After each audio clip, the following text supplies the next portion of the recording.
A single flame trembles against the dark, its glow stretching across wooden beams in the faint scent of melted wax. This is hidden traditions of candlelight nights in Old England, evenings when families gathered in flickering rooms, telling stories, keeping watch, and following rituals now long forgotten. Some were gentle, others strangely unsettling, bound to belief and silence. You don't need to follow every word. Just let the images drift. Subscribe and tap the bell for more Tom history. Tonight, uncover the secrets of England's candlelit nights. Asterisk, you hear first the faint crackle of a wick catching flame. A candle trembles into light, its glow small against the vastness of shadow. The room is still, walls close, windows shuttered. Outside, the night presses in, heavy with damp air and the faint murmur of distant bells. Within, the single candle becomes more than light. It is presence, warmth, ritual. Pause here. Imagine the smell of tallow rising slowly, faintly acrid, mingling with smoke that curls upward. You notice how flame bends when door opens, then steadies again, breathing gently like a companion. If you're still listening, you don't need to remember each word. Just follow the glow of that flame, how it sways softly, how it makes the air shimmer. In Old England, nights belonged to candlelight. Oil lamps were rare and costly. Hearts could not be carried from room to room. And so it was the candle, simple, humble, that defined the rhythm of evening. Made from tallow or from beeswax, for those who could afford sweetness instead of bitterness, candles marked the line between work and rest, labor and leisure, silence and talk. Pause again. Picture hands dipping wicks into melted fat, lifting them slowly, layer upon layer forming. The smell is strong, sharp, clinging to hair and clothing. Children watch, eyes wide, waiting for flame that will later soften shadows. If you're still listening, notice how time feels slower already. You don't have to follow the making of each candle. Let the rhythm of dipping, lifting, cooling, dipping again, drift gently. In cottages, the lighting of a single candle marked gathering time. Families would sit close, sewing, mending, whispering tales. Shadows stretched long along beams overhead, flickering as the flame wavered. The candle was never wasted. Its burning measured, its hours guarded. Nights were shaped not by clock, but by how long a wick could last. Pause once more. Imagine the sound of needle through cloth. Steady, soft, a story murmured in the corner, voice low. A dog sighs near the hearth. Beyond shutters, the wind presses, but within, the candle makes a circle of safety. If you're still listening, you don't have to follow every word of the tale. Let the flicker of shadow become your focus. For those with wealth, candlelight became ceremony. Banquets shimmered with rows of beeswax tapers, their scent sweet, their flame steady. Music played, wine poured, laughter carried, but always softened by glow, never sharp. The candle transformed stone halls into warm chambers, filling high ceilings with light that quivered upon silver plates and gilded goblets. Pause again.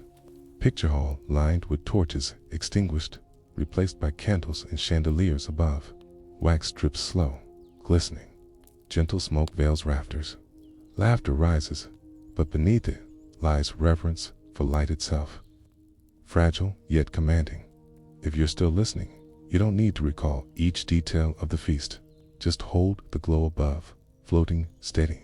Candlelight nights carried rituals beyond dining.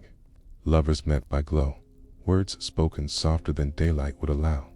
Letters written by flickering flame bore secrets sealed with wax. Prayers whispered in dark churches rose with the smell of beeswax and incense. Each flame bore more than light to it, bore trust, intimacy, presence. Pause once more. Imagine young woman writing by candle, ink glistening, her breath slow. She seals letter with drop of wax, presses ring. Candle flame trembles as though guarding secret. If you're still listening, you don't need to follow words, she writes. Just see glow on her face, soft and warm. Candlemas, The feast of purification marked the blessing of light itself. Churches filled with tapers, flames raised high, carried into homes to guard against storms, against spirits, against shadows of plague. People believed candlelight was not only warmth, but protection, a barrier between body and darkness, between soul and danger. Pause again. Imagine great church in February. Hundreds of candles lit, their flames joining into sea of gold. Voices chant, echo deep, the air thick with smoke, beeswax sweetness, murmurs rising. If you're still listening, you don't need to carry the chant. Just let the sea of gold calm your breath, and beyond ceremony, candlelight guided work. Weavers bent over looms in long evenings, farmers carved tools, scribes copied texts, all by dim light that strained eyes yet kept labor flowing. The candle was both gift and burden, granting hours yet consuming itself. In its melting, it measured time's passing, reminding all that night could not last forever. Pause once more. Picture scribe in cloister, quill scratching. His candle burns low, wax pooling. He dips pen again, eyes heavy. Outside, frost forms upon glass. Inside, flame persists, steady companion through hours. If you're still listening, you don't need to hold every line he copies. Just hear scratch of quill. Candlelight was also stage 4 superstition. Some believed flame foretold future if it guttered, storm approached. If it burned blue, spirits lingered. If it split, death neared. Children watched flame with awe. Mothers crossed themselves. Fathers knocked wood. The candle was no mere object. It was voice of unseen. Pause again. Imagine cottage with only one candle burning. It sputters, suddenly, blue at edge. Family grows still, breath held. Silence thickens. Then, flame steadies, and relief sighs out. If you're still listening, you don't need to know which superstition was true. Just feel hush of family waiting. And through it all, candlelight nights shaped rhythm of life. Work slowed, voices lowered, thoughts softened. In flicker of flame, time folded inward. Dreams began before sleep. The world beyond shuttered windows ceased to matter. Within circle of light, people found comfort, story, prayer. Pause once more. Imagine lying upon straw bed, candle upon stool beside. Flame softens ceiling beams, throws shadows that sway. Breath slows, eyes close, stillness gathers. If you're still listening, you don't have to remember how each family ended night. Just let your own breath join theirs. For candlelight in Old England was not just illumination, it was tradition, presence, ritual woven deep into daily life. Forgotten now, replaced by gas, by electricity. It yet lingers in memory of rituals, in festivals, flicker of candlelit, even today, for prayer, for dinner, for memory. Pause again. Imagine you holding candle now. Its flame wavers, yet steady. Around you, darkness waits, but within its glow. You are not alone, and you are left with soft question unresolved. Was it the flame itself that warmed, or the gathering it invited? Did candlelight guard against night, or simply give meaning to its silence?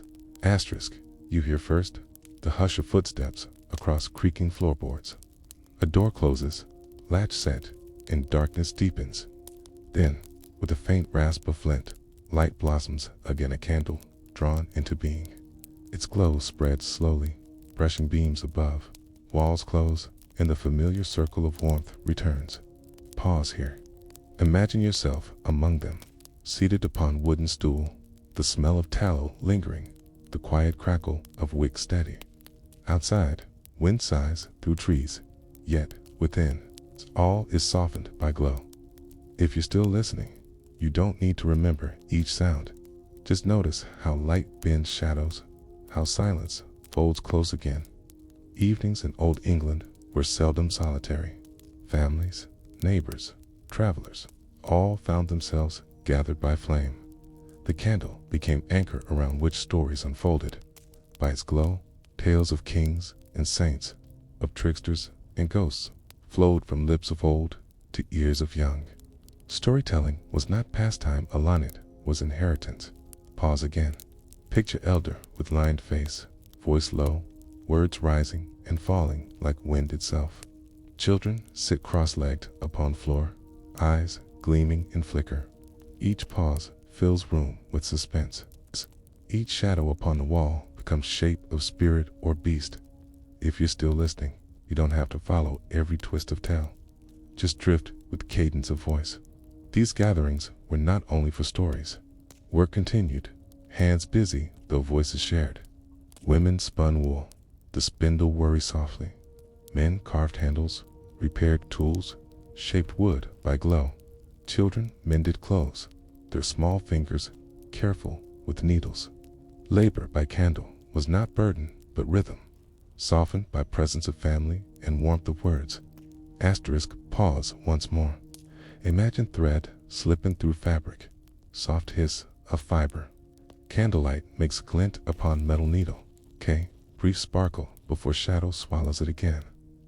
If you're still listening, you don't need to remember each task. Just follow shimmer of light upon needle point. In villages, candlelight became stage for wider fellowship. Neighbors visited one another in long winter months, carrying their own candles to contribute. Rooms filled with flicker of many flames, air thick with smoke, yet spirits brightened. Songs rose, feet tapped upon earthen floors, stories widened into laughter. For a time, darkness outside ceased to matter. Pause again. Picture doorway opening, a gust of cold rushing in. Neighbors arrive, cloaks damp, cheeks ruddy from wind. They lift candles, adding glow to room already alive. Smoke swirls, laughter stirs, and the circle of light grows wide, and the circle of light grows wide. If you're still listening, you don't need to recall every name or song. Just let rhythm of voices carry you. Candlelight also marked solemn gatherings. During wakes, families sat through night with a body of loved one, candles burning steady. Light guarded vigil, warded off darkness, gave space for prayer. Hours passed slow, but flame gave endurance. In this way, candle bore weight of sorrow as much as of joy. Pause once more. Imagine quiet cottage where coffin rests, cloth drawn, candles at each corner, wax dripping silently. Mourners sit hushed, some whisper prayer, others silent. Outside, snow falls thick, but within, flames stand like guardians. If you're still listening, you don't need to linger on sorrow. Just let steadiness of flame soothe thought. And not only homes, but guilds, inns, and taverns relied on candlelight. In guild halls, candles lined long tables where members ate, debated, sang. In taverns, a few dim tapers lit games of dice and whispered bargains.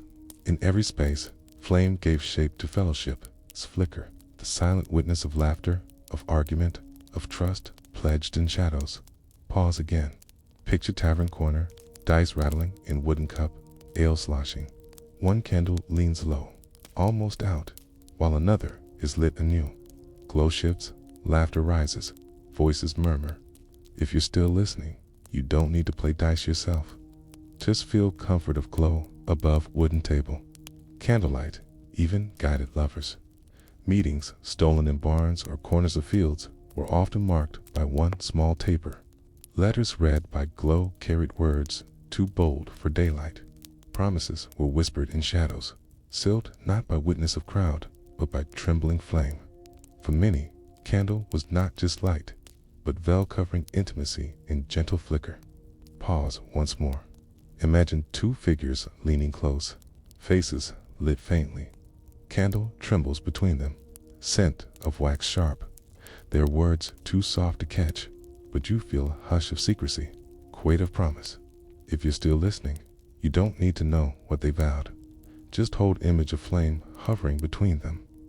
Through these gatherings, traditions wove themselves deep. Songs repeated through generations, ballads of Robin Hood, laments of lovers, psalms of devotion. Children learned riddles, chants, games all beneath watch of candle. What was forgotten by day returned each evening, carried by flame into memory. Pause again. Picture circle of children, chanting rhyme, clapping hands. Candle burns at center, wax pooling. Shadows leap upon wall. Voices rise and fall like tide. If you're still listening, you don't need to recall rhyme itself. Just feel rhythm of tide. And always, there was sense that night by candle was time apart. Work done, fields dark, markets closed, yet within glow life continued. People found each other in ways daylight did not allow. Quieter, closer, more deliberate. Bonds deepened, memories formed, traditions grew. Pause once more. Imagine Village Lane at night. Through shutters you see faint glow from many homes. Each flame small, yet together they dot landscape like stars fall into earth. If you're still listening, you don't need to follow each house. Just let image of scattered stars calm you. Candlelight, fragile as it was, shaped strength of community. It gathered, comforted, united. Though wax melted, though flame guttered, what lingered was presence of togetherness. Pause again. Imagine the last moments of gathering. Candles snuffed one by one, smoke curling, voices fade, doors close, silence folds in. Yet warmth remains in hearts, carried 2 beds, 2 dreams. If you're still listening, you don't need to end gathering yourself. Just drift with curl of smoke, and you are left with quiet wondering. Was it the candle that drew people close?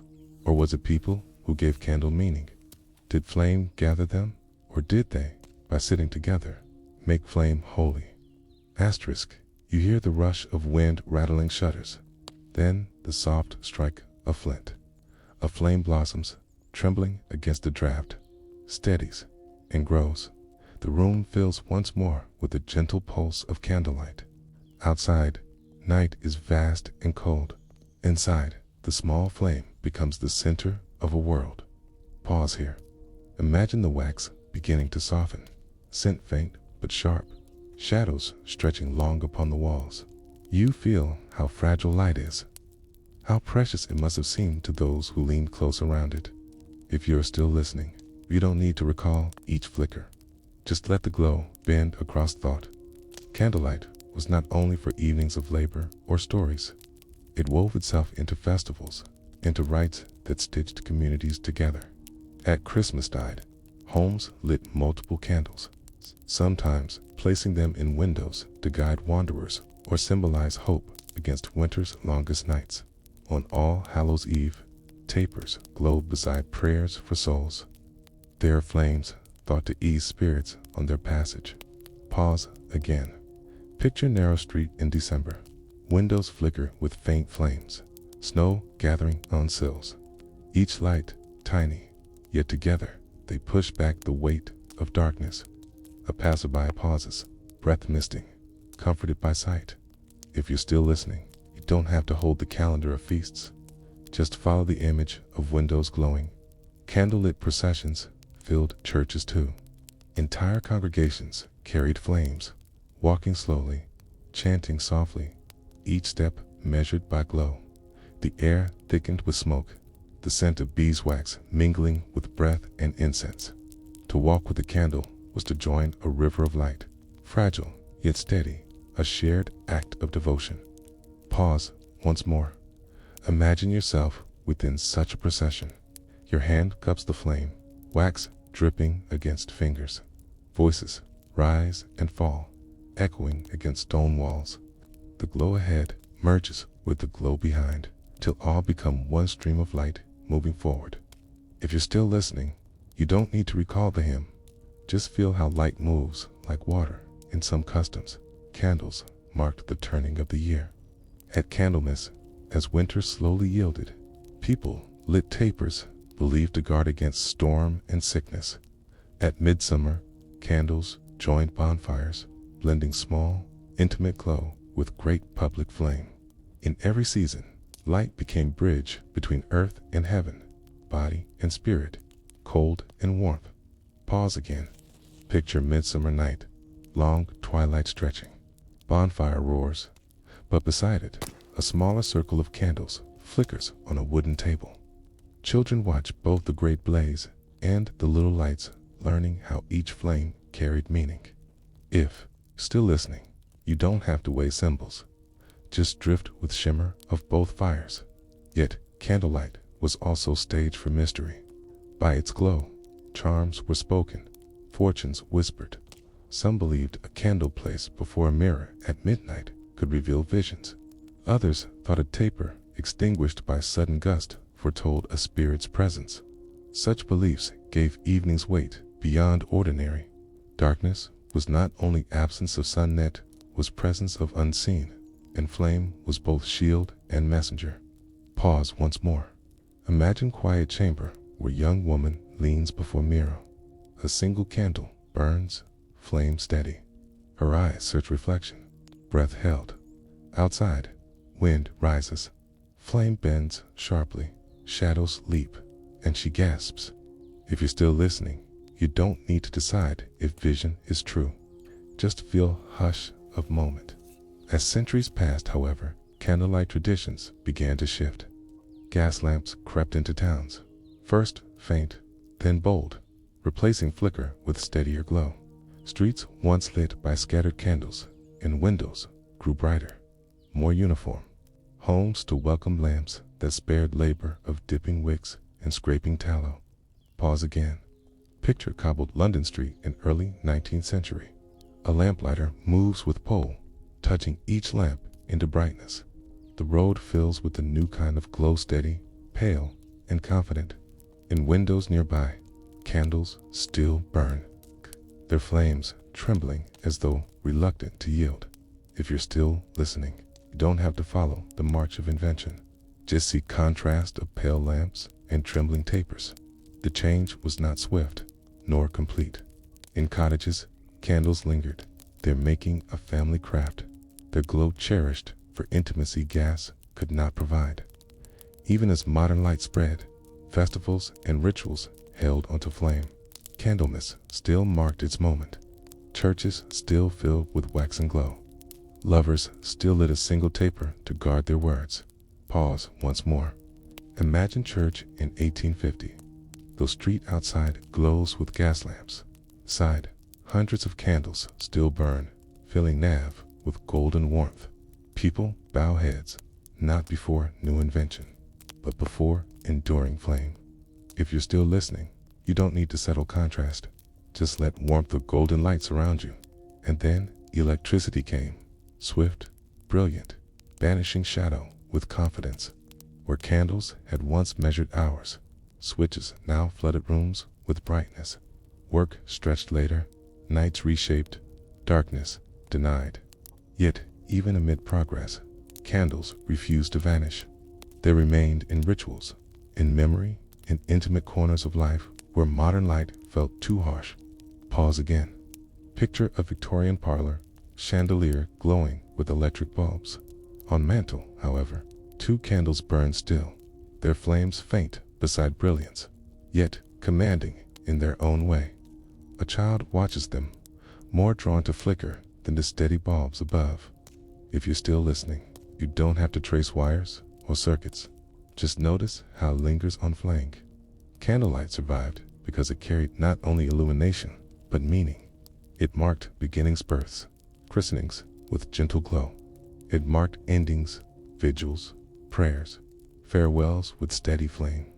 It filled silence with presence, softened labor with warmth, deepened stories with shadows. Even when no longer necessary, it remained desired. When necessary, it remained desired. Pause once more.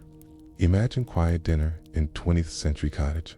Electric lamp waits above, but hosts choose candles instead.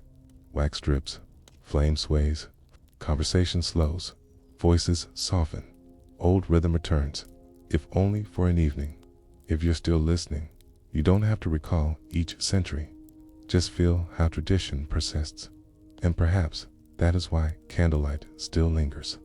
Not because it is strong, but because it is fragile.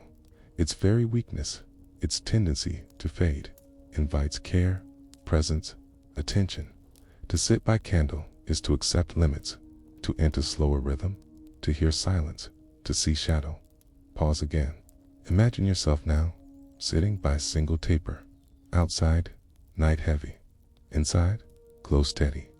You feel safe, though nothing has changed but circle of light. If you're still listening, you don't have to compare past and present. Just let circle of light fold around you, and you are left with open wondering. When we light candles now, are we remembering old England's nights, carrying fragments of forgotten traditions? Or are we seeking something deeper still, the fragile beauty of shadow and glow, the quiet rhythm of flame and silence? Asterisk, you hear the murmur of voices first low, layered, carrying through narrow streets. Then the soft hiss of a match, the brief spark of flint, and candle flames spring to life, one by one. A market begins, not at dawn, but at night, lit not by sun, but by fragile points of wax and wick. Pause here. Imagine the smell of damp cobblestones mingled with smoke and tallow. You see stalls rising in the gloom, cloth spread, baskets set down, goods laid out. Above them, each candle flickers, its glow small, yet together forming river of light winding through the square. If you're still listening, you don't need to follow every stall. Just let the glow stretch across thought. In old England, night markets were not uncommon. Before gas lamps, before electricity, evenings of trade depended upon candles. Merchants set tapers upon wooden boards, sometimes placing them within lanterns of horn or glass to guard against wind. The flickering light gave markets a dreamlike quality. Colors softened, shadows deepened, voices rose and fell like tide. Pause again. Picture stall selling cloth bolts of wool stacked, candlelight glancing across weaves. The red seems deeper, the blue more shadowed, the gray almost silver. Customers run fingers across texture, siding not by brightness, but by feel. If you're still listening, you don't need to memorize each color. Just imagine the quiet movement of hand upon cloth. For food stalls, candlelight was both ally and hazard. Bakers displayed loaves, their crusts gleaming gold by glow. Butchers hung cuts, wax dripping near meat. Sometimes sparks caught fat, smoke rising quick. Merchants learned to balance fire and livelihood, for light was necessary, yet always threatening loss. Pause once more. Imagine the smell of bread mingling with tallow, sweet and sharp together. A butcher coughs as smoke drifts near, yet still the trade continues, hands exchanging coins. Goods lifted into baskets. If you're still listening, you don't have to weigh risks. Just follow mingled scents. Night markets drew not only buyers, but wanderers. Travelers arriving late sought food, drink, companionship. Young men and women strolled, their faces half seen, the flicker of candles lending mystery. Children darted between stalls, chasing each other through glow and shadow. In candlelight, market became not merely place of trade, but of gathering, laughter, chants. Pause again. Picture two young people meeting eyes across stall, faces half lit. A smile passes, uncertain, then vanishes as crowd shifts. The candle burns steady, witness to moment fleeting. If you're still listening, you don't need to know what became of them. Just hold that half-lit smile. Guilds too use candlelight to mark business. Meetings held after dusk required dozens of tapers, each representing members' due. The glow-filled halls, gilding carved beams, reflecting upon polished wood. Business of craft rules, disputes, pledges unfolded in flicker, shadows weaving across stern faces. Pause once more. Imagine guild hall, heavy with smoke. Masters sit at long table, tapers before each. One candle gutters, wax spilling. Its bearer frowns, as though omen rests upon failing flame. If you're still listening, you don't need to learn each dispute. Just see glow upon carved beams. Festivals widened commerce further. At fairs, stalls stood row upon row, each crowned with lantern or candle, transforming fields into constellations of flame. From a distance, the fair looked like stars fallen upon earth, twinkling across meadow. Music played, dancers turned, jugglers tossed torches, yet at center of it all remained steady flame of candle upon merchant's board. Pause again. Picture wide meadow, dotted with lights. From far away, it seems like sky reversed stars upon ground, darkness above. You hear faint strains of fiddle, laughter carried by breeze. If you're still listening, you don't need to attend each stall. Just drift with the image of stars falling low. Yet candle markets bore dangers. Fires broke often, stalls consumed, streets scorched. Chroniclers tell of towns nearly lost to blaze, sparked by careless taper at fair. Yet still candles returned, because no other light was so ready, so simple, so close at hand. Risk was lived with as cold and hunger were. Pause once more. Imagine sudden flare in market, stall catching, shouts rising. People rush with buckets, throwing water, stamping flames. Then quiet again, new candles lit. Trade resuming as though nothing had passed. If you're still listening, you don't have to picture ruin. Just feel calm after panic. Glow returning. For buyers, candlelight softened goods into mystery. You could never see entirely true color, never judge detail as daylight allowed. Purchases became leaps of trust or chance. Sometimes bargains were discovered, sometimes disappointments. Yet, in that half-seen world, trade carried different rhythm, slower, softer, veiled. Pause again. Imagine merchant showing ring of silver, candlelight glints, hiding flaws, exaggerating shine. Buyer leans close, uncertain, then offers coin. Was it fair? Only morning will tell. If you're still listening, you don't need to decide outcome. Just linger with glint of silver. And so, markets by candlelight were both commerce and ceremony. They were spaces of risk, of laughter, of gathering, of story. When gas lamps arrived, they changed everything. Brightness erased mystery, steadied color, extended hours. Yet many mourned loss of flicker, of half-seen shadows, of intimacy, of flame. Pause once more. Imagine first night market under gaslight. Bright, unyielding, every corner revealed. Trade easier, safer, yet something gone. The softness, the shadow, the half-lit wonder. If you're still listening, you don't need to judge progress.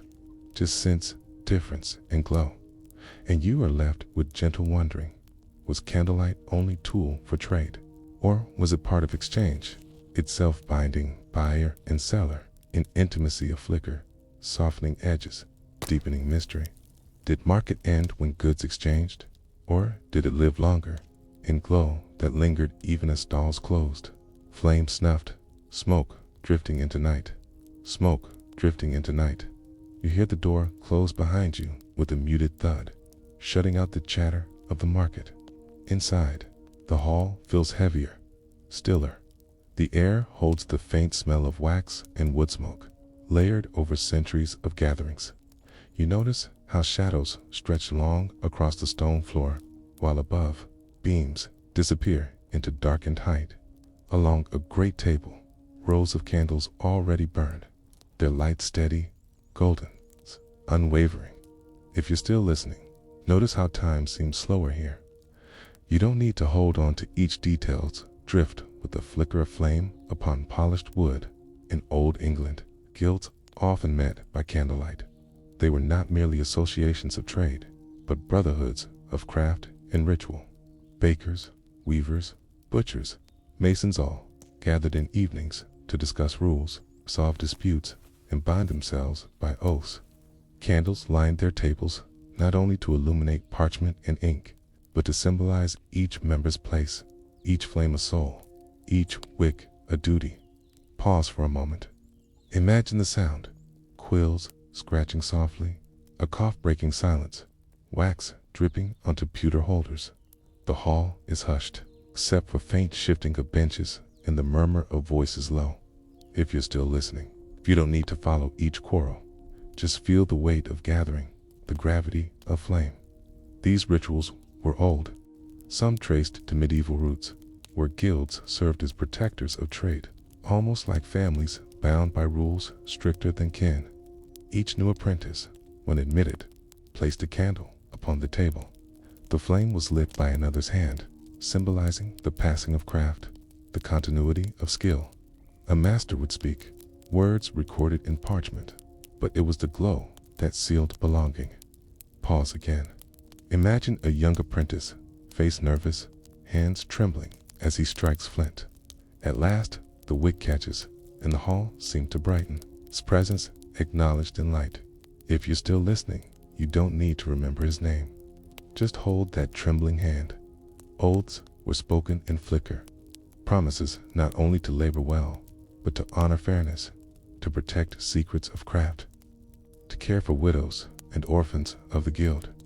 These words carried weight, for light of candle was seen as witness, as though flame itself bore memory. Breaking such vows risked not only earthly punishment, but spiritual unease. For to extinguish a candle was to mark absence, to declare betrayal. Pause once more. Picture a hand moving to snuff, flame of a traitor, smoke curling, other candles trembling in draught. Silence falls heavy, every gaze fixed upon darkened space. If you're still listening, you don't have to judge justice. Just follow the thin spiral of smoke. Some guilds layered deeper ceremony, blending faith and work. In certain towns, candles were arranged in circles, forming shapes, symbolic, cross, star, wheel. Within this glow, leaders spoke prayers, asking blessing upon trade, protection against plague, fair profit in market. The line between sacred and secular blurred, light carrying both spiritual and practical hope. Pause here. Imagine candles in circle, wax dripping to floor, glow rising like crown. Voices chant low, rhythmic, filling hall. Outside, streets sleep, but inside, ritual continues. Sealed by flame. If you're still listening, you don't need to follow each word of prayer. Just hear the chant, soft, steady, unbroken. For guild feasts too, candlelight was central. After business concluded, tables filled with food, bread, cheese, roasted meats, ale. Candles stood not only for light, but festivity. Their glow dancing on mugs, gleaming upon knives. Laughter rang louder, music stirred, shadows leaped higher. Yet, even in revelry, flame reminded members of unity, each light reflecting bonds of craft. Pause once more. Imagine long table crowded with faces, some weary, some bright. Candlelight softens features, makes eyes glimmer. The smell of ale rises, mingling with roast. A fiddler plays near wall, notes winding between laughter. If you're still listening, you don't have to picture each dish. Just linger with warmth of feast. And sometimes, guilds met in secrecy. Behind locked doors, away from ears of rival trades or suspicious officials, they planned, plotted, or protected secrets. Candlelight cloaked their words, shadows their cover. Those admitted felt both honored and bound, for secrecy held weight. Even now, historians find fragments in parchment, notes of meetings, but not full truths. The rest remains hidden, guarded by silence and smoke long vanished. Pause again. Picture sealed chamber, shutters drawn, candles few. Faces lean close, whispers hushed. Outside, town is unaware, but inside, decisions shape trade, shape future. If you're still listening, you don't have to seek every secret. Just rest in hush of shuttered room. Over centuries, as guilds waned and new forms of trade rose, many rituals faded. Yet, echoes linger in records, notes of meetings, drawings of candles, oaths written in careful script. Each fragment speaks of seriousness, of brotherhood bound by flame. And beyond record, one imagines the atmosphere, the smell of wax, the soft light upon ink, the solemnity of men whose lives were shaped by both work and ritual. Pause once more. Imagine last meeting of fading guild. Candles, fewer members, older, parchment, thinner, yet still, a flame is lit, and silence honors it. If you're still listening, you don't need to know what became of them. Just hold image of one last flame, and you are left with gentle wondering. Were these rituals merely tools for trade? Or did they serve deeper hunger? Did men gather not only to regulate craft, but to find belonging, to feel seen, to be remembered by light? Was candle glow not only illumination, but a mirror of human desire to burn steady in dark, to be one among many flames? Asterisk, the night has grown deeper now. Outside, the market stalls are shuttered, guild halls closed, the last footsteps fading into frost-lined alleys. You step into the hush of a home, a chamber warmed by hearth, walls close with plaster and timber beams. Here, the candle becomes not emblem of trade, but companion of quiet life. You hear the crackle of firewood, the pop of sap as flames settle low. A single candle burns upon the table, its wick tilting, flame leaning whenever draft creeps through shutters. The room smells faintly of smoke, woo, and bread left cooling on shelf. In this intimacy, candlelight carries other traditions, smaller, more hidden, yet no less meaningful. If you're still listening, notice how stillness wraps around you. You don't need to trace every object in room. Just follow the flame as it flickers upon rough-hewn boards. Families often relied on candlelight long after markets and guilds had closed, for evening work, spinning flax, mending clothes, reading scripture, or telling stories. Flame offered both necessity and presence. Children leaned closer, eyes wide, while elders spoke of saints, of old kings, of village gossip softened into tale. In this way, candles held memory not in parchment, but in voice, in words carried across generations. Pause for a moment. Imagine the sound of spinning wheel, steady whir beneath a murmur of tale. Wax drips slowly, marking time not in hours, but in rhythm of labor and story. If you're still listening, you don't need to recall each tale. Just rest in the whir, the murmur, the drip. Some households placed candles at thresholds or windowsills, not merely to light path, to mark welcome, to honor visitors, or to guide those still upon road. In certain villages, such customs grew into ritual. Candles lit on feast days, their glows spilling across the street, reminding neighbors of unity, of shared faith. At Christmastide especially, windows gleamed with clustered lights, tiny flames stitched against cold night. Pause again. Picture narrow lane, snow-dusting rooftops, every window bright with small flames. Silence of snow broken only by distant bells. The air smells sharp with frost, soft with pine. If you're still listening, you don't need to hold on to each window. Just let the glow spread across your thoughts.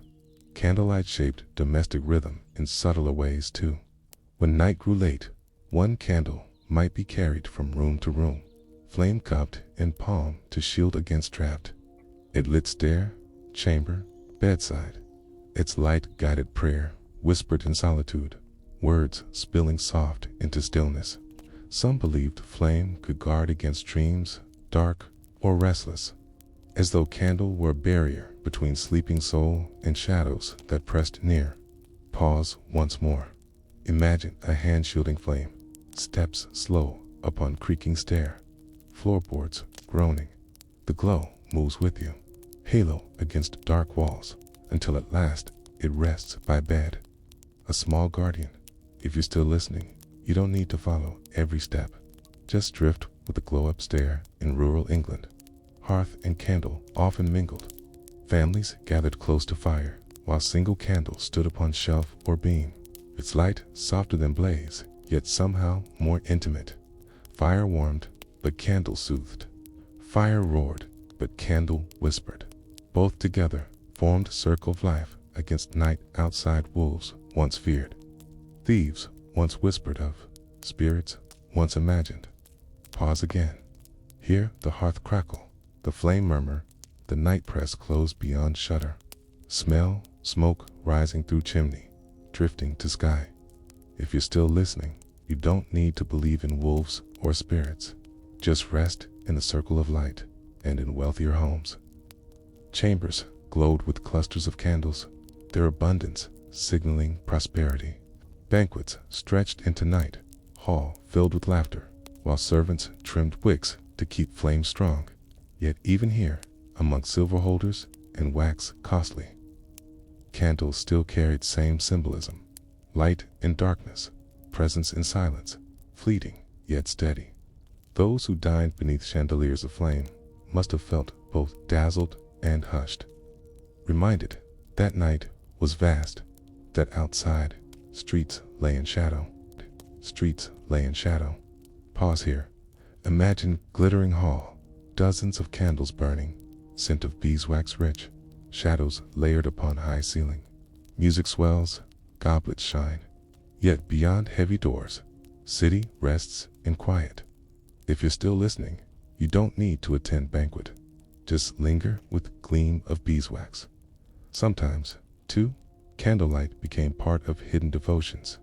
Families might light flame before small cross or saint's image, prayers whispered as wax burned low. Flame was offering, symbol of watchfulness.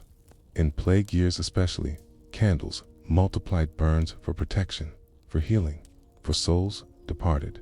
Entire households might glow, their light both practical and pleading. Pause once more. Imagine a house with many small flames, each guttering but insistent. Air heavy with wax and hope. Silence broken only by sigh. If you're still listening, you don't need to know if prayers were answered. Just follow faint hiss of wick. Through centuries, as lamps and later gaslights spread, these small traditions shifted. Yet memory of candle lingered, not only in records, but in atmosphere, still felt in cottages, in churches, in stories passed down. Candlelight carried presence, ritual, unity, intimacy. It shaped rhythm of night, both public and private, market and hearth. Pause for final time in this section.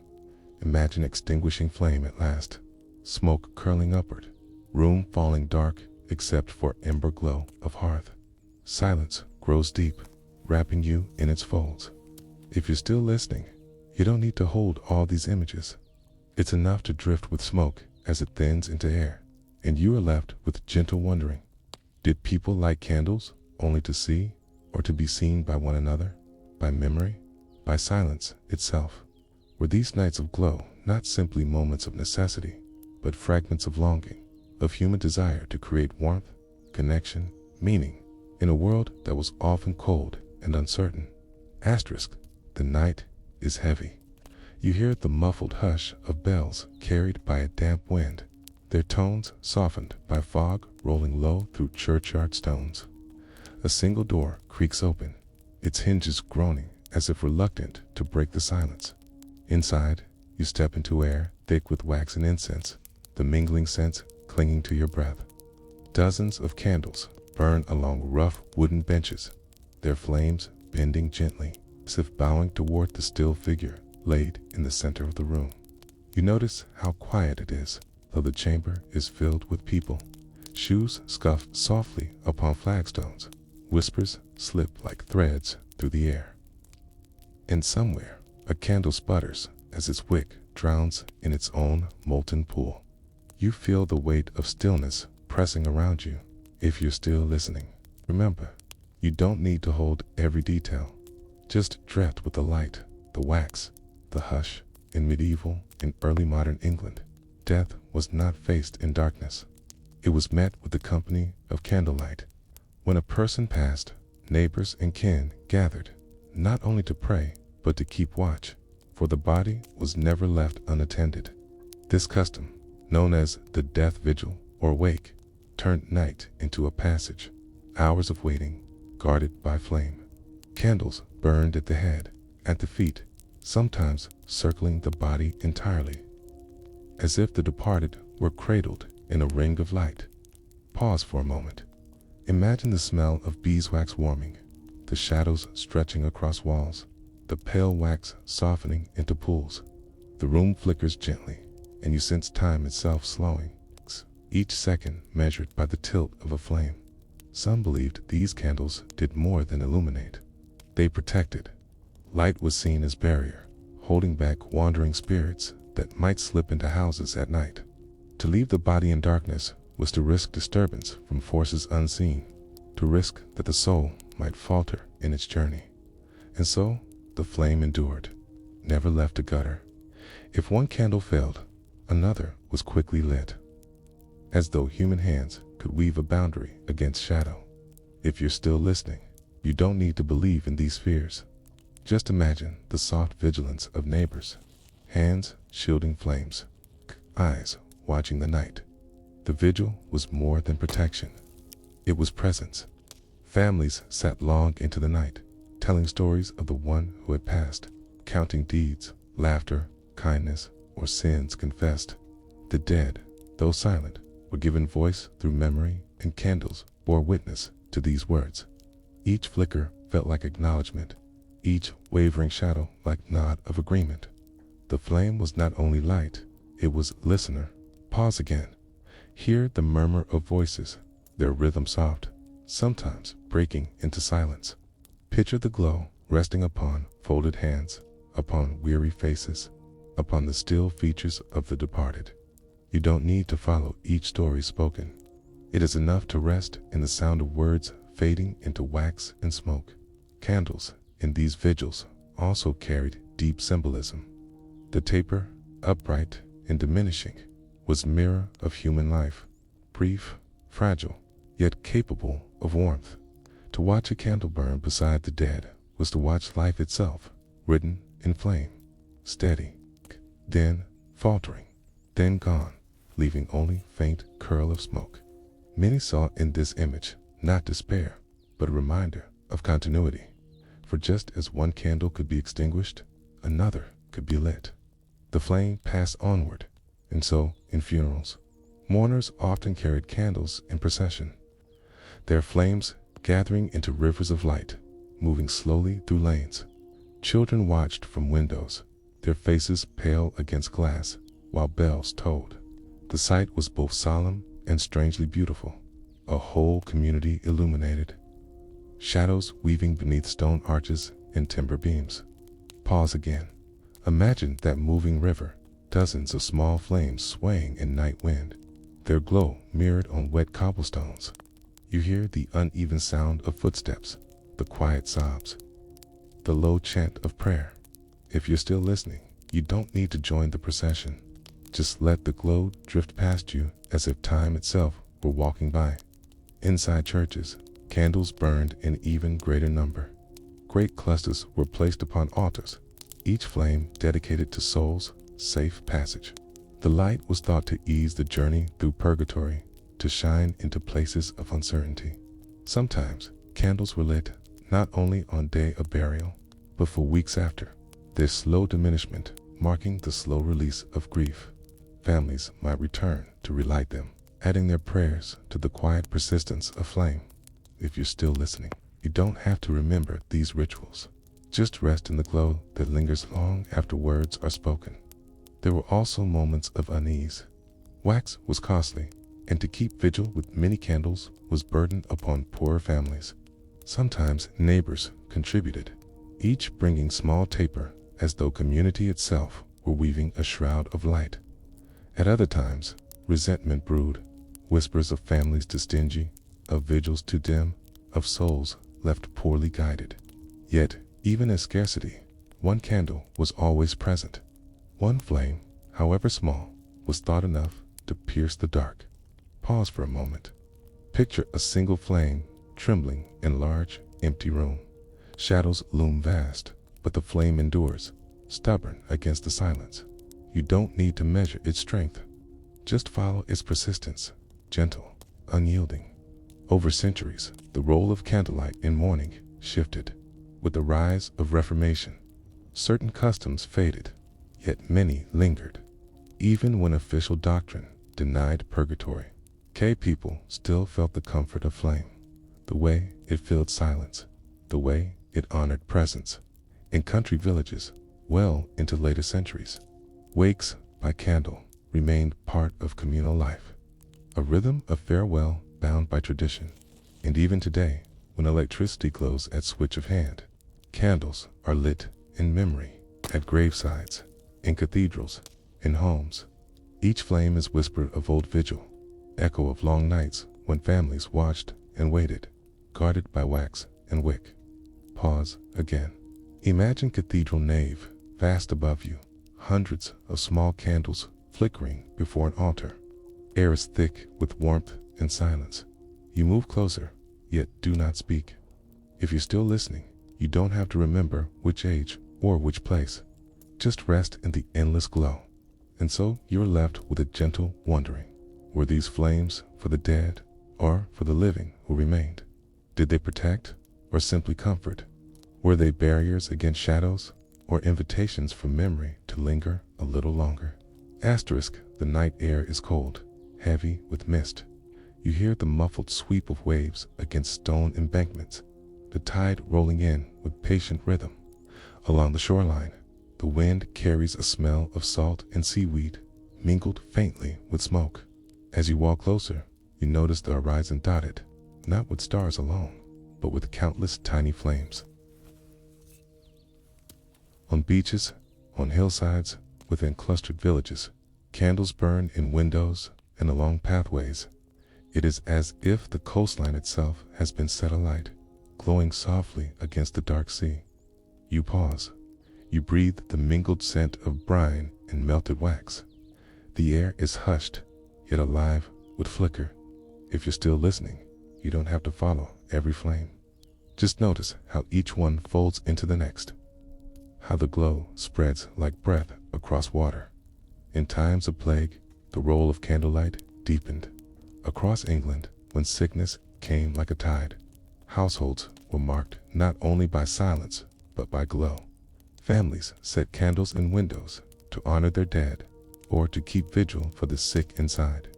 The streets of towns, once busy with clatter of carts and hoofbeats, were transformed into corridors of flickering light.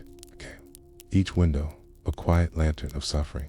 Each doorway, a reminder of absence. Imagine walking through such a town. You hear nothing but your own steps, the occasional cough breaking the silence. Curtains stir faintly in the draft, and behind them, pale faces lean close to candlelight, hoping, praying, waiting. You don't have to linger on the grief. It is enough to see the faint glow across foggy glass. For centuries, plague returned again and again, and each time the candle vigil followed. Families lit them at thresholds, not only for mourning, but as warning, signaling illness within. To pass a street at night was to witness lines of dimly burning tapers, a language of flame speaking where words could not. Pause for a moment. Picture those narrow lanes, the air thick with smoke and fog, the light wavering across uneven cobblestones. You feel how quiet it must have been, how the city itself seemed to hold its breath. If you're still listening, you don't need to remember which plague or which year. Just rest in the stillness, lit only by wax and wick. Beyond plague, candlelight also marked loss at sea. England, bound always to ocean, knew the grief of shipwrecks. Along coasts battered by storms, entire villages would gather when word came of boats lost to waves. Candles were lit upon windowsills, on docks, even along cliffs. Some burned them through the night, facing the sea as if to guide the departed homeward. Others carried them in processions down to shore, their reflections trembling upon black water. Pause again. Imagine the sound of gulls crying faintly in distance, the crash of surf against rocks, and between these louder voices, the softer rhythm of flames. If you're still listening, you don't have to see the ships themselves. Just rest in the glow that honors them in certain coastal traditions. Families who had lost men to the sea kept soul candles burning for days. These were often made of tallow, cheaper than beeswax, yet their smoke rose with same persistence.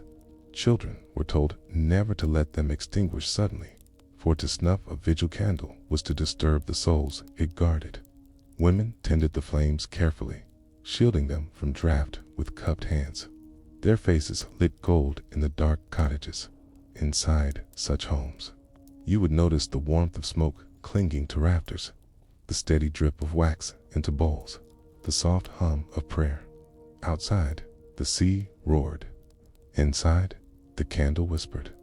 If you're still listening, you don't need to follow each prayer spoken. Just hear the low murmur fading into wax and night. There were moments when candlelight expanded beyond households into public rituals. In years of great mortality, plague, famine, storm, churches became seas of light. Altars groaned under weight of clustered tapers, and floors glowed with rows of flames brought by mourners. The great stone vaults of cathedrals echoed with their brightness, as if stars themselves had been carried indoors. Some nights, the air grew so heavy with smoke that windows were opened to let the haze drift out, carrying with it scent of wax and incense. Pause for a moment.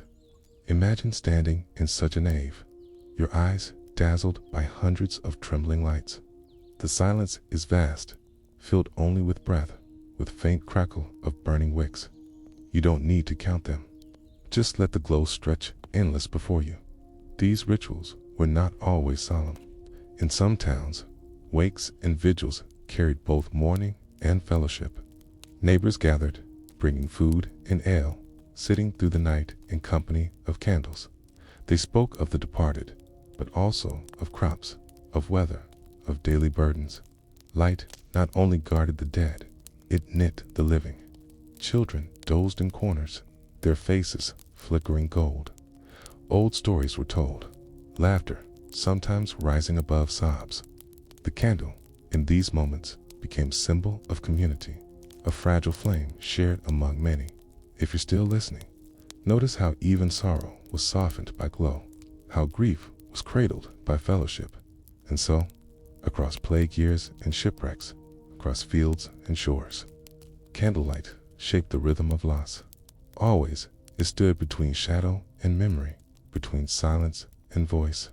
Each flame was both fragile and enduring, both fleeting and eternal. Pause again.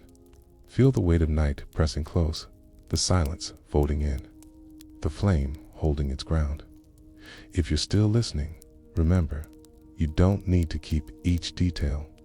It is enough to drift with the light, to let wax and wick guide you deeper, and you are left with gentle wondering.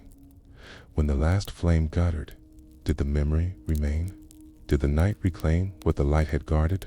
Or did its warmth linger in silence long after? Asterisk, the night deepens, and with it, the air grows colder. You hear the crunch of frost beneath your steps, the muffled thud of boots moving along a dirt path. All around you, the world is hushed, as though the very earth were listening. In the distance, a glow rises beyond hedgerows and fields. Not a single candle now, but clusters of light gathered together, swaying against the pull of winter darkness. The smell of wood smoke drifts on the air, mixed with beeswax and pine. Somewhere, laughter murmurs softly, folded into chant and prayer. You draw closer. You notice villagers standing in a circle, their faces lit from below, each holding a small taper. The flames sway in rhythm with the wind, yet do not falter. A fire burns at the center, great logs crackling, sparks spiraling upward into night sky. It is the solstice, the longest night of the year, and across old England. This moment was kept not in silence alone, but in candlelight. Pause here. Breathe in the scent of wood and wax. Feel the cold pressing close and the warmth of flame holding it at bay. If you're still listening, you don't need to remember which year or which village. Just rest in the timeless glow. Long before churches rose in stone, people feared the long winter nights. The sun seemed to vanish, days shrinking, darkness swallowing fields and forests. To light a fire was to resist this descent, to reassure the earth, and perhaps oneself, that warmth would return. Even as Christianity spread, older rhythms endured, folded quietly into new rituals. Candles were carried into churches at solstice, their glow joining holy hymns. Yet the memory of older fires lingered in the rhythm of the flame. Imagine such a night, the nave of a church, chill and breath-fogged, filled with flickering tapers. The stone walls glow as if alive, shadows twisting like branches. Parishioners lift their candles high, the sound of chant echoing beneath beams. It is at once sacred and ancient, both prayer and memory. Pause again. Let the sound of those voices hum quietly within you. The words themselves matter less than the rhythm. If you're still listening, you don't have to follow the theology. Just notice the glow moving across stone. The solstice was not the only season tied to candlelight. At harvest, too, candles flickered.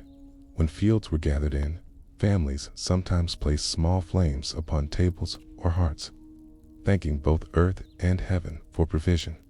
It was said that to dine by candlelight on the final day of harvest was to honor both the living and those gone before. The ancestors who once plowed same soil, who once lit same tapers. The meal was quiet, reverent, punctuated by laughter softened into warmth. If you're still listening, picture the scene: rough loaves torn by hand, steam rising from pots, shadows dancing across beams. The wind rattles shutters outside, but inside, the glow gathers everyone near. You don't need to follow every word spoken at that table. Just drift with the hum of company, the steady shine of wax. Asterisk in winter. When nights stretched long, candles became markers of time itself. Families counted days by lighting one each evening, watching wax dwindle as season slowly turned. In some places, candles were marked with notches, each carved line representing a night until feast or a holy day. Children leaned close to watch them burn, their eyes wide, their breath misting in glow. To them, each candle was both promise and companion, easing the endless dark. Pause once more. Hear the faint hiss of wick, the drip of molten wax.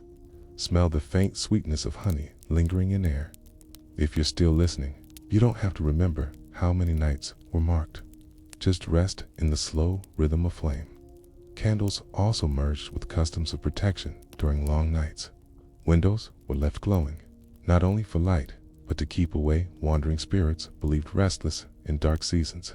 Travelers, moving along frozen roads, could look toward villages and see faint clusters of light, guiding them like stars fallen low. To approach such a village was to feel both relief and awe. The black countryside, broken by sudden bloom of fire, of wax, of fellowship. Imagine yourself on that road, the crunch of frost beneath the vast silence of field around you. Ahead, tiny dots of light shimmer, each window a lantern calling you closer. You walk toward them, and as you near, the sound of voices, of laughter, of life, drifts faintly across air. If you're still listening, you don't need to know the names of those families. Just follow the warmth that spills across the threshold. Even festivals of misrule, the playful nights of winter, were bound to candlelight. During Twelfth Night, great candles were lit in halls, often marked with carved designs or embedded with spices. Their flames were said to carry luck for the year ahead. The wax melted slow, filling air with scents of clove and cinnamon. Revelers danced in its glow, yet even amidst laughter, the light remained reminder of mystery, fragile, flickering, yet essential. If you're still listening, notice how the flame follows through every season, through solemn vigil and playful feast alike.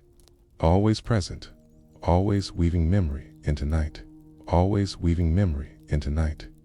In time, candle traditions grew quieter, replaced by lamps, then by gas, then by electric glow.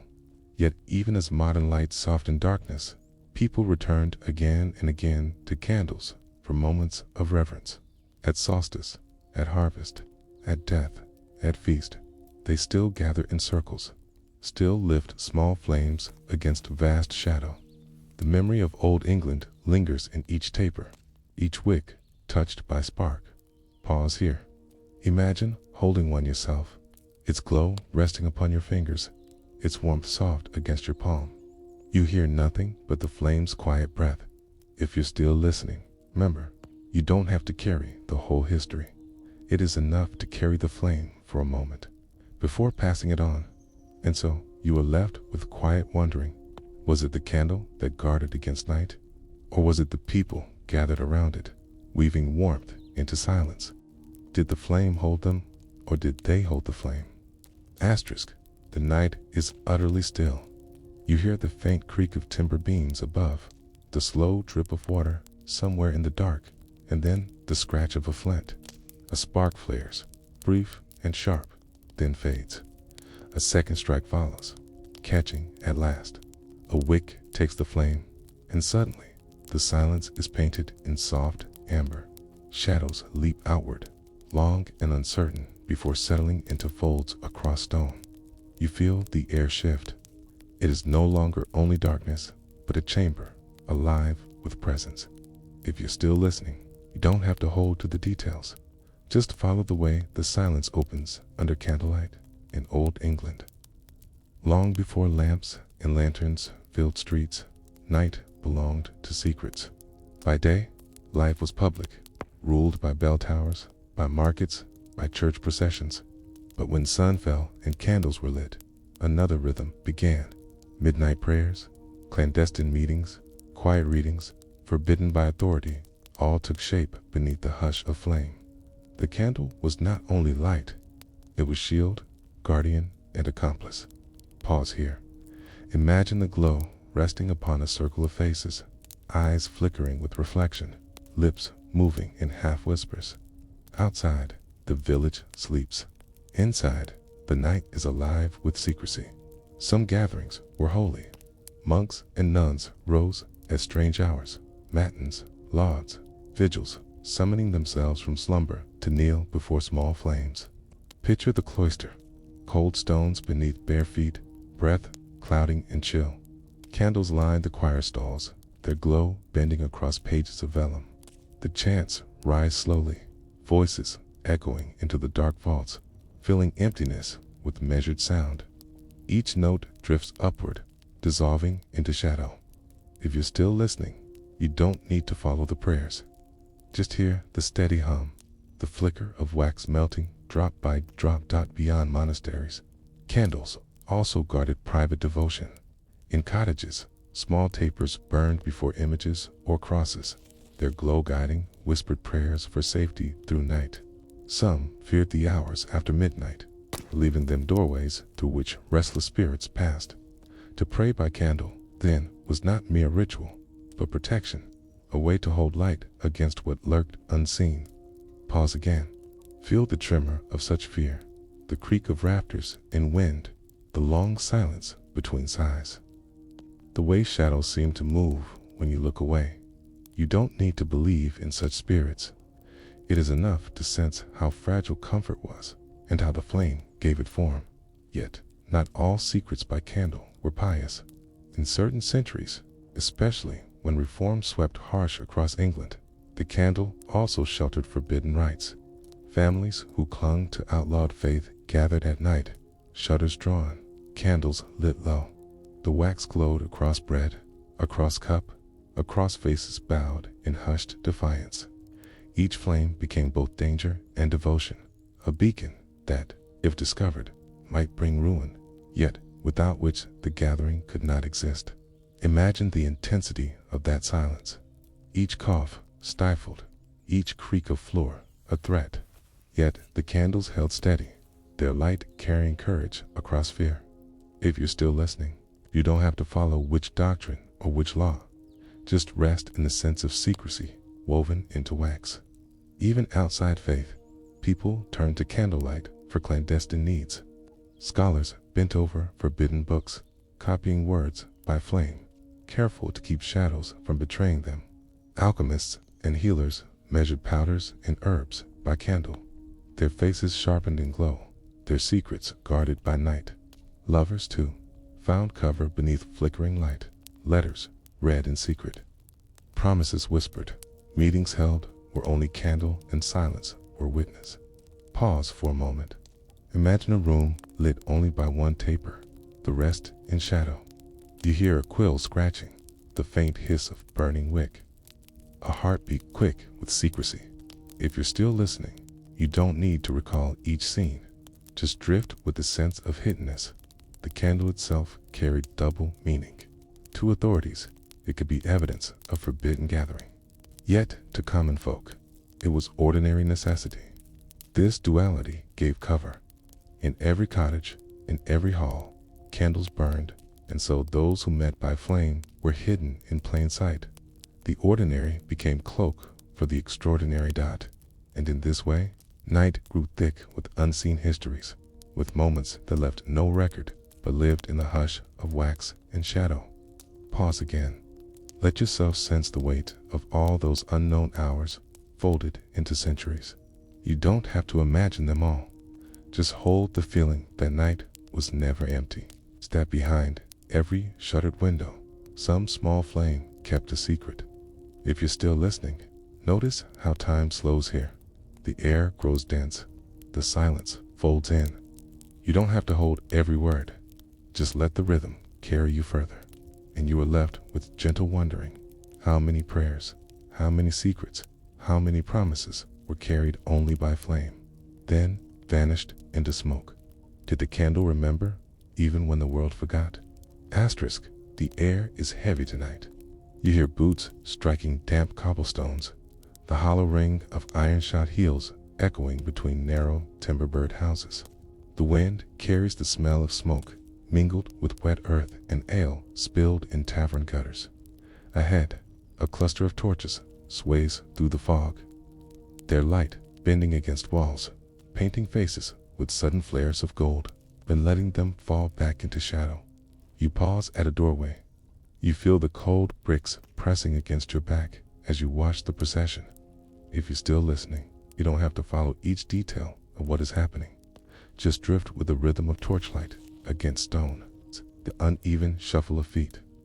In old England, candlelight was not only for prayer or secrecy, it was also the language of justice, punishment, and public order. By day, laws were declared in open squares, but by night, when suspicion and fear deepened, torches guided officers through streets, candles illuminated trials held in dark halls, and flames marked those condemned to punishment. The night, without light, was lawless. With torches, it became theater, a stage where authority could display its power. Pause here. Imagine the faces of townsfolk gathered at corners, their eyes reflecting torchlight. The air is tense, filled with whispers. If you're still listening, remember, you don't need to hold the details of the crimes or the names of the condemned. Just notice how light and shadow made the scene. Inside manorial courts or civic halls, candles burned late into evening, their wax spilled down brass holders, dripping onto wood polished by years of elbows and fists. At the bench, magistrates leaned forward, their eyes hollowed by flickering glow. The accused stood in that same light, every gesture magnified, every shadow deepened. A candle turned a face into a mask, a whisper into echo. Justice was not only spoken, it was staged by flame. Pause again. Hear the scratch of quills recording testimony, the murmur of voices rising, the shuffle of boots against stone floors. The glow sharpens everything, as though truth itself is carried by wick. If you're still listening, you don't have to weigh the verdicts. Just follow the way candlelight frames the scene. There were trials by fire, two ordeals in which flame itself was made instrument of judgment. In earlier centuries, those accused of grave sins might be asked to carry red-hot iron or plunge a hand into boiling water. Wounds then bound and left to heal. If flesh mended clean, innocence was declared. If not, guilt was proven. Though such rituals faded over time, the memory lingered. Fire as witness, flame as judge. Pause here. Imagine the hush of a crowd as iron is lifted from embers, the glow-staining skin red. Feel the heat pressing outward, the silence folding in. If you're still listening, you don't need to follow whether it healed or not. Just rest in the sense of flame as a measure of fate. Even in more ordinary punishments, torches shaped the ritual. When prisoners were marched to gallows, torches guided the way. In winter dawns, when light had not yet broken, their flames marked a slow procession. Some in the crowd came to jeer, others to pray, but all saw the same flickering glow upon ropes and beams. Death, like life, was framed in light. Imagine yourself among the crowd. The ground is damp with frost, your breath misting in air. You see the silhouettes of ropes swaying faintly, torches raising shadows upon scaffold. The hush is broken only by coughs, by murmurs, by wind pushing smoke through the gathering. If you're still listening, you don't have to linger on fear. Just follow the glow as it trembles against wood. Not all was grim. Torches also lit processions of celebration, the crowning of monarchs, the welcoming of ambassadors, the arrival of plays. Justice and festivity, both unfolded by fire, both carried through streets by the same flickering glow, through streets by the same flickering glow. On one night, torches condemned. On another, they exalted. Always, they drew the eyes of a city, pulling people into shared spectacle. Pause for a moment. Picture how strange it must have felt. One evening, the torch as symbol of death. Another, the same flame as sign of joy. If you're still listening, you don't need to reconcile the two. Just drift with the shifting role of fire in smaller towns and villages. Justice by candlelight took humbler forms. A constable might walk lanes with a lantern, knocking at doors, his light glimmering through shutters.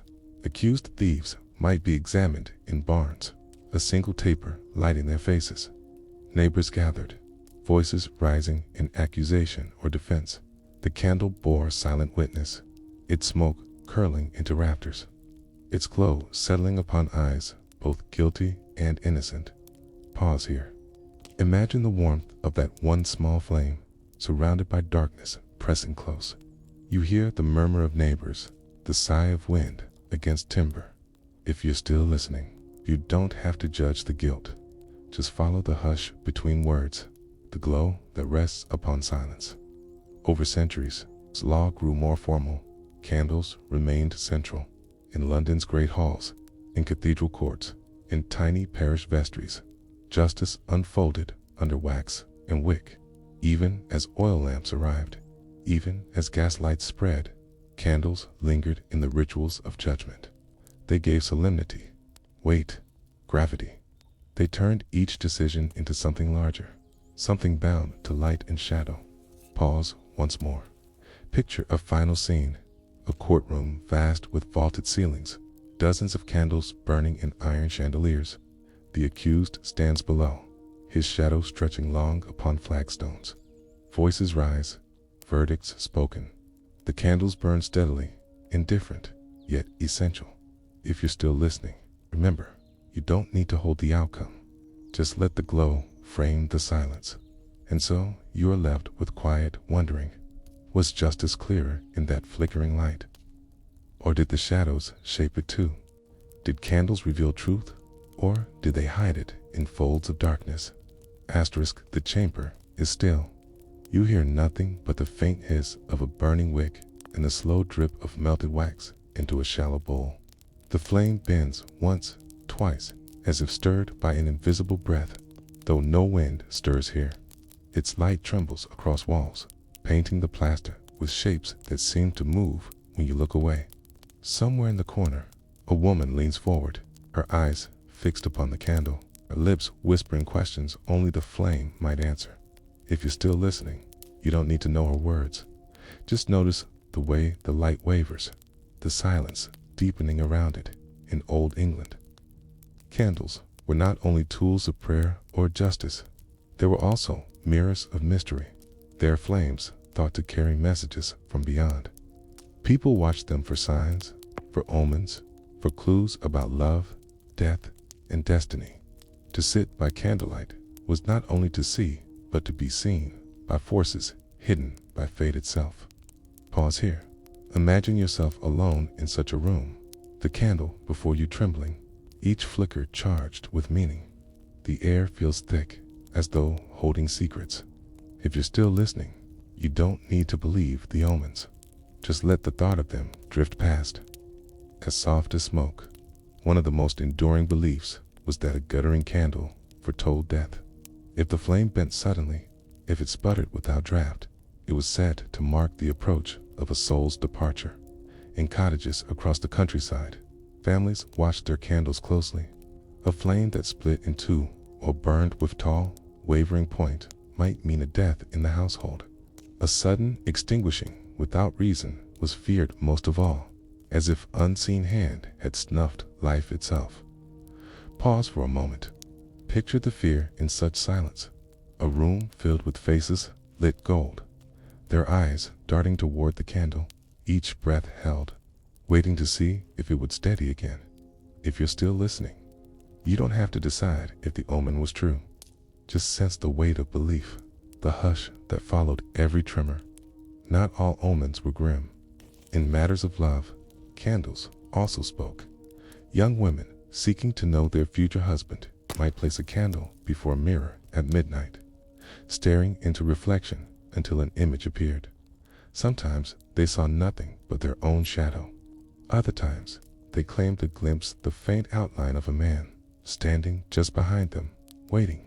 The ritual was filled with both hope and dread, for to see nothing was despair, and to see too much was terror. Imagine such a scene: a small chamber, shutters drawn tight, a single taper glowing before glass. A woman leans forward, her face pale, her breath clouding in cold. The silence grows long, and in the glass, the flame wavers. Was it only shadow, or something more? If you're still listening, you don't need to see her vision. Just rest in the quiet tension of the flame. Candles were also used to answer questions of fate. In some customs, two were lit side by side, each representing choice or person. If one guttered first, that path or that lover was deemed to falter. If both burned evenly, harmony was promised. Families even set candles afloat upon bowls of water, watching which way they drifted. A flame that held steady was blessing. One that tipped or drowned was warning. Pause again. Picture the rippling water, the tiny reflections trembling across the surface, the room holding its breath as each flame drifted. If you're still listening, you don't have to follow which path the candles chose. Just follow the glow as it glides across water. There were darker rites as well. In certain corners of England, witches were said to use candles in spells, inscribing names into wax, then burning them slowly. The flame was thought to bind or release, to heal or to harm. Whether these stories were feared truths or whispered accusations mattered less than the atmosphere they created. The sense that a candle, so ordinary, might also be doorway to unseen power. Pause here. Feel the shiver such tales left in a room. The way shadows seemed longer, the way silence pressed closer, the way the flame itself seemed to listen. If you're still listening, you don't need to decide what was spell and what was rumor. Just rest in the way people leaned close to watch. Even in churches, hints of omen remained. Though doctrine warned against superstition, parishioners noticed how altar candles burned. A wavering flame during Mass might be taken as sign of divine presence or of unrest among souls. Some claimed to see patterns in the smoke, shapes drifting upward like angels or warnings. The candle, always steady, always fragile, carried both faith and fear. Imagine yourself in a great nave. Hundreds of candles burn, their smoke rising in slow, twisting ribbons. Light floods, stone pillars, shadows melt into arches. The chant hums low, but your eyes remain fixed on one flame. It's trembling as if whispering only to you. If you're still listening, you don't have to know what it means. Just rest in the soft mystery of its wavering. As centuries turned, these beliefs softened, but never vanished. Even as rational thought rose, people still watched candles for signs. Lovers still sought answers by their glow. Families still feared the sudden snuff of wick. And even today, when electric bulbs shine cold and constant, a candle flame still carries more weight than mere light. Its flicker speaks of presence, of fragility, of something beyond words. Pause again. Watch the smoke curl upward after a candle dies. Notice how it drifts, how it fades, how it vanishes into silence. If you're still listening, remember, you don't have to remember each omen or ritual. It is enough to rest in the sense of mystery that flame has always carried. And so you are left with gentle wondering. Was it the candle that spoke? Or was it the people who listened too closely? Did the flame reveal fate? Or did it only mirror the longing of those who watched? Asterisk. The night is alive with sound. You hear fiddles tuning in the distance, the rhythmic beat of drums muffled by thick walls, and voices rising in bursts of laughter. Outside the hall, the air is cool, carrying the faint smell of damp earth and horse tack. But as you step toward the doorway, a wave of warmth meets you, the warmth of fire, of bodies gathered close, of candles burning in such number that the air seems to shimmer. The threshold creaks beneath your feet. Inside, every beam and table is lined with light. Tapers flicker along walls, thick candles blaze upon trestles, chandeliers of iron drip wax upon the floor. The entire hall is gold, shadows retreating into corners, but never gone, watching from edges. If you're still listening, you don't have to follow each detail of the feast. Just let the sound of laughter and the glow of wax drift around you, carrying you deeper. In old England, candlelight was not only keeper of sorrow or guardian of secrecy, it was also heart of celebration. Weddings, harvest feasts, saint days, and midsummer revels all unfolded by flame. The candle did not only mourn, it rejoiced. It gave permission to extend night into merriment, to hold darkness at bay, while music and fellowship filled the hours. Pause here. Imagine the smell of roasted meats mingling with beeswax, the gleam of pewter cups catching candlelight, the rustle of gowns sweeping across rush-strewn floors. If you're still listening, you don't have to taste the food or hear each song. Just rest in the warmth of festivity woven by light. Warmth of festivity woven by light. Weddings, in particular, glowed with ritual. Candles were carried before bride and groom as they processed through streets or churchyards, their flames thought to bless union with fertility and fortune. Some regions lit bride candles, tall tapers placed upon the table where the couple sat. If the flame burned steady, the marriage would be strong. If it sputtered or failed, whispers spread uneasily through the guests. Children leaned close to watch, eyes wide, holding their breath each time the wick bent. Pause again. Picture the couple seated together, their faces soft and glow. The hush of a room waiting to see how the flame behaved. If you're still listening, you don't need to know how it burned. Just follow the hush and the glow. At feasts, candles turned halls into theaters of joy. The poorest households might place one upon a rough table, while the wealthiest illuminated entire chambers, their ceilings glittering with chandeliers, heavy with wax. Music, laughter, and story unfolded in this golden haze, where shadows deepen merriment rather than sorrow. Imagine yourself seated along one of those benches. The cup in your hand catches flame. Your neighbor's face glows with warmth.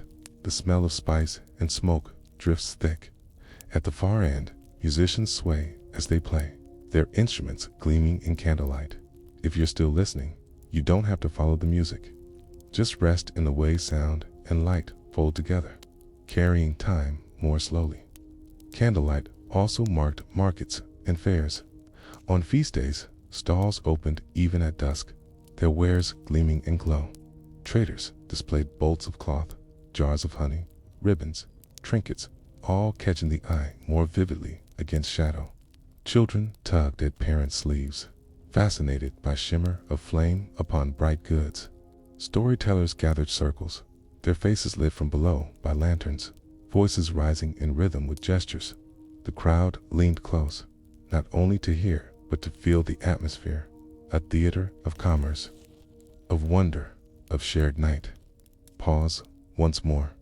Hear the murmur of the crowd, the bark of traders, the laughter spilling like smoke. See the glow resting upon coins, upon fabric, upon eager eyes. If you're still listening, you don't need to buy anything. Just drift with the hum of life beneath the light. Even midsummer, when nights were short, was bound to flame.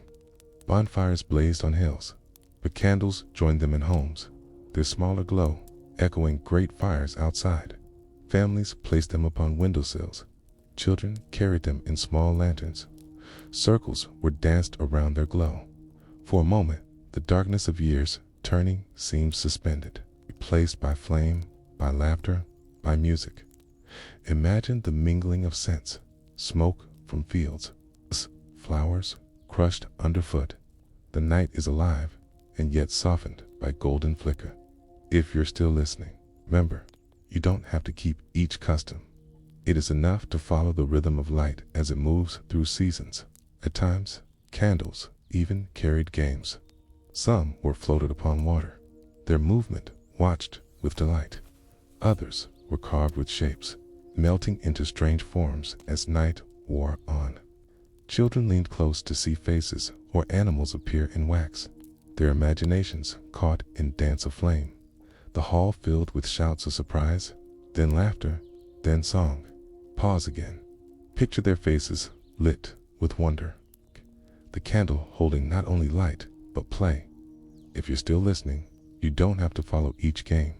Just drift with the sense of joy, folded into night, through weddings, feasts, markets, and festivals. Candlelight gave permission to celebrate. It turned fear of night into theater of joy, made ordinary chambers into golden halls, turned silence into song.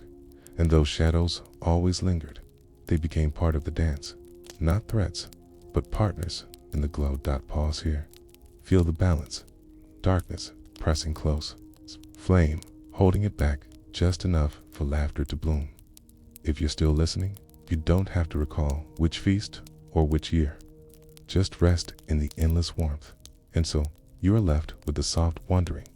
Did people celebrate because of the candles? Or did the candles celebrate because of the people? Was the flame servant of joy, or was joy servant of flame? Asterisk, the bells tolled slowly in the distance, their sound softened by thick air, rolling across rooftops and alleys. You hear the rustle of cloth, the shuffling of boots upon cobblestones, polished by years of rain. Then, from the end of the lane, a glow begins to gather. At first, it seems faint, as though dawn were rising too early.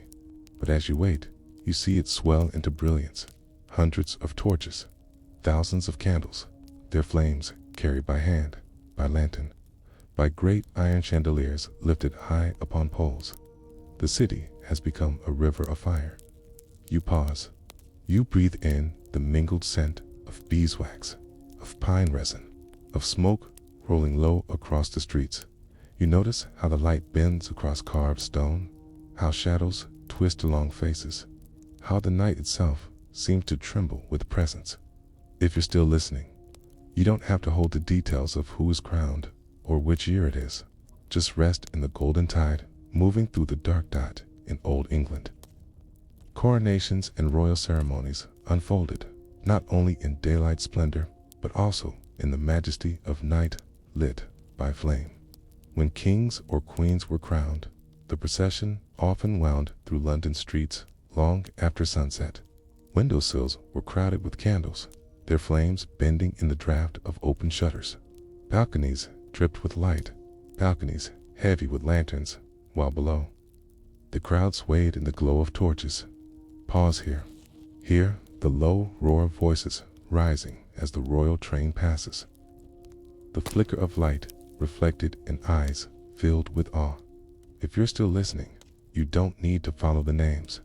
Just drift with the sensation of entire city bound together by flame. Inside Westminster Abbey, where coronations were performed, candles multiplied until the very air grew thick. Great stands of wax rose before the altar. Chandeliers, heavy with flame, swung from the beams, every surface alive with flicker. The chanting of priests mingled with the hiss of wax, and the oil of anointing gleamed as though set aflame itself. For those who stood among the crowd, it was as if the heavens themselves had descended, light pressing close from every direction. Pause again. Imagine that hush, the chant echoing into arches, the air warm with wax and incense. You don't need to know each prayer. Just sense the vast sea of glow rising into stone. Beyond coronations, candlelight staged pageants of power. when ambassadors arrived from foreign courts, or when monarchs celebrated great victories. Whole cities were set ablaze with illumination. Windows were filled with rows of candles, towers outlined with flame, bridges lit as though transformed into pathways of fire. On such nights, even the river shimmered, catching every glow, carrying golden ripples downstream. Imagine standing upon a bank, the Thames moving beneath you. The water is black, yet alive with trembling reflections, each one doubling the glow above. Voices carry faintly across, mixed with bells, the crackle of torches. If you're still listening, you don't have to see the ambassadors or hear the speeches. Just drift with the endless shimmer of flame upon water. These illuminations were more than spectacle. They were language. To light the city was to declare loyalty, to show joy, to bind people in shared awe. A dark window on such a night might draw suspicion, a candleless street scene as defiance. Light became participation, not only in celebration, but in unity. Pause here. Picture each household leaning from windows, placing candles carefully upon sills, shielding them from drafts. One by one, the flames rise, till the whole street glows, as if dawn has broken within it. If you're still listening, you don't need to imagine each face. Just notice the slow swelling of light, house by house, glow by glow. Even funerals of monarchs carried such brilliance. Processions stretched long into night, their torches endless, their glow like a serpent of fire winding through city gates. Bells tolled, horses stamped, mourners walked in solemn rhythm, each step accompanied by light. Death was not hidden. It was illuminated, witnessed by thousands, carried on shoulders of flame. Imagine such a sight. Silence thick, save for bells, save for shuffling feet. Torches sway in rhythm, shadows merge upon stone. The coffin glimmers faintly beneath canopy of wax. If you're still listening, you don't have to follow whose body it was. Just sense how light itself seemed to carry memory at times. These spectacles blurred into danger. With so many candles and torches burning, fires sometimes caught upon wood or cloth. Yet people pressed forward, unwilling to abandon the beauty. The glow was too rare, too powerful to resist. Even fear could not break the spell of night turned golden. Asterisk, pause again. Feel this strange tension. Joy mingled with danger. Awe mingled with risk. If you're still listening, you don't need to weigh the peril. Just rest in the atmosphere of brilliance. As centuries passed, new forms of light, oil lamps, then gas, began to shape processions. Yet candles remained. Their glow was too intimate, too alive, to abandon. Even as gaslight spread across London, households still filled windows with tapers on nights of celebration. Even as technology marched forward, people returned again and again to wax and wick. To the way flame trembled, as though breathing with them. Pause once more. Imagine yourself walking away from the crowd now, your back to the great flood of brilliance. Ahead, the streets are dark, silent, ordinary. Behind, the city still glows. You walk between them, carrying faint memory of gold upon your hands, memory of gold upon your hands.